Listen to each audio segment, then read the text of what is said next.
কামপুৰৰ বাবে আজি দিনটো এটা অতি স্মৰণীয় দিন। ৰেলৱে অভাৰব্ৰিজৰ ওপৰত আমাৰ ৰেলৱে লাইনৰ ওপৰত নতুন অভাৰব্ৰিজ হ'ল, কপিলী নদীৰ ওপৰত দ্বিতীয়খন দলং হ'ল আৰু অসমমালাৰ ৰাস্তাটো যি ধৰণে আগবাঢ়ি আছে সি নগাঁও আৰু কামপুৰৰ মাজত দূৰত্ব একেবাৰে নোহোৱা কৰি পেলাইছে। ইয়াৰ লগতে কামপুৰ উচ্চতৰ মাধ্যমিক বিদ্যালয়খনেও নতুন জীৱন পাইছে আৰু কামপুৰৰ ষ্টেডিয়ামখনকো আৰু অধিক সজাই পৰাই তোলাৰ বাবে মই প্ৰতিশ্ৰুতি দিছোঁ।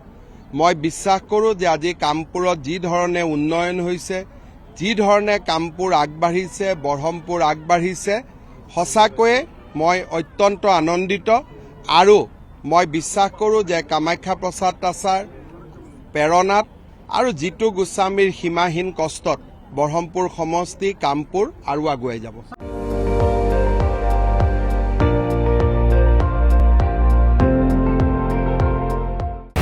আপুনি চাই আছে ND24, সৰ্বশ্ৰেষ্ঠ নহয় সৰ্বোত্তমৰ দৌৰ।